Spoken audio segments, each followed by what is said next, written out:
वनपर्ती जिले में बुद्धाराम गुरुकुल स्कूल की तालिबात को दरपेश मसाइल के खिलाफ बीआरएस के कायदीन ने एहतजाज किया। हालिया दिनों इस स्कूल की 7 तालिबात चूहों के काटने से जख्मी हो गई थी, जिसके बाद स्कूल में सहूलतों की कमी का मामला सामने आया और रियासत भर में यह वाक़या मौज़ूए बहस बन गया। एहतजाज करने वालों ने इल्ज़ाम लगाया कि स्कूल में बुनियादी सहूलतों का फुकदान है। बीआरएस कायदीन ने प्रिंसिपल पर भी इल्ज़ाम लगाया कि वो सहूलतें फराहम करने के बजाय तालिबात पर दबाव डाल रही है और हुकूमत की नाकामी को छुपाने की कोशिश कर रही है। उन्होंने मुतालबा किया कि इस लापरवाही पर प्रिंसिपल को फौरी तौर पर मुअत्तल किया जाए और स्कूल में तमाम सहूलतों को मैसर कराया जाए।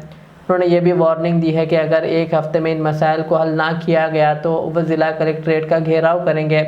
इस एहतजाज में बीआरएस के ज़िला सदर जी यादव और कई मुकामी कायदीन शरीक हुए। నా పేరు గట్టు యాదవ్, బీఆర్ఎస్ పార్టీ జిల్లా అధ్యక్షులు వనపర్తి. మరి ఇవాళ బుద్ధారం గురుకుల పాఠశాలను సందర్శించడం జరిగింది. నిన్న జరిగిన సంఘటన ఇక్కడ 7 మంది విద్యార్థినీలకు మరి ఎలుకలు కర్చడం జరిగింది. ప్రిన్సిపల్ గారు దీన్ని ఎక్కడ బయట పెడితే రాదాంతం జరుగుతుందో అని చెప్పి గుప్తంగా వాళ్ళని హాస్పిటల్కి పంపించడం జరిగింది. అక్కడ మా బీఆర్ఎస్పీ నాయకులు ఒకరు అక్కడికి వెళ్ళి ఆ విజువల్ బీఆర్ఎస్పీ వనపర్తి డిస్ట్రిక్ట్ ప్రెసిడెంట్ని మేము సంవత్సరం నుంచి మొత్తుకుంటున్నాం. గురుకులాల పరిస్థితులు ఏ విధంగా ఉన్నాయి, ప్రభుత్వం పట్టించుకోండి అని చెప్పి ఎన్నిసార్లు మొరపెట్టుకున్నా, ఎన్ని ధర్నాలు చేసినా కూడా వాళ్ళు ఇప్పటివరకు రియాక్ట్ కాలేదు. వీళ్ళ నిర్లక్ష్యం వల్ల నిన్న 8 మంది విద్యార్థినులకు ఎలుకలు కరిసి వాళ్ళు ప్రాణాపాయ స్థితి నుంచి స్వల్పలో తప్పించుకొని దాని ఒక రాజకీయం చేయాలనే ఉద్దేశం కాదు, కానీ వాళ్ళ అవసరాలను వాళ్ళ అవకాశాలను కోసం వాళ్ళకి జరుగుతున్న ఇబ్బందులను కూడా పట్టించుకోకుండా, విద్యార్థులను పట్టించుకోకుండా, అక్కడ ఉన్నటువంటి శానిటేషన్ సిబ్బందిని పట్టించుకోకుండా ప్రిన్సిపాల్ నిర్లక్ష్యంగా వ్యవహరించింది. ఆ ప్రిన్సిపాల్ తప్పిదామని మేము అనట్లేము. ప్రభుత్వం మొండి వైఖరితోన ప్రిన్సిపాల్కు కానీ సంబంధించిన శానిటేషన్ వర్క్ కానీ వాళ్ళకు డిపాజిట్లు రావడం లేదు.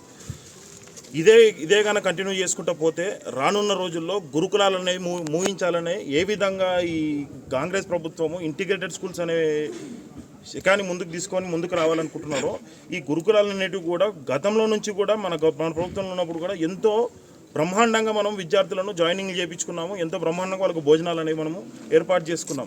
ఒక్కొక్క విద్యార్థి పైన 1,20,000 రూపాయలు ఖర్చు పెట్టి ఎలుకల బాడికి, కోతుల దాడికి విద్యార్థులు గురి కావాల్సిన అవసరం లేదు. ప్రభుత్వం ఇప్పుడన్నా కళ్ళు తెరిచి జరుగుతున్నటువంటి ఈ అవకతవకలను ప్రభుత్వం ఇకనైనా స్పందించాలి. స్పందించకుంటే బీఆర్ఎస్పీ పెద్ద ఎత్తున ధర్నాలకు సిద్ధంగా అవుతుంది. గురుకులాలన్నింటినీ కూడా యథావిధిగా గత ప్రభుత్వంలో ఏ విధంగా అయితే హంగుల ఆర్భాటాలతో ఎంత నీట్నెస్తో గురుకులాలు ఏ విధంగా అయితే ఉన్నాయో అదే మాదిరిగా ఈ గురుకులాలను కూడా తీర్చిదిద్దకపోతే కాంగ్రెస్ ప్రభుత్వానికి ఇదే నేను హెచ్చరిస్తున్నాను. బీఆర్ఎస్పీ పెద్ద ఎత్తున నిరసనలు కార్యక్రమాలకు ముందుకు వస్తుంది. జై తెలంగాణ.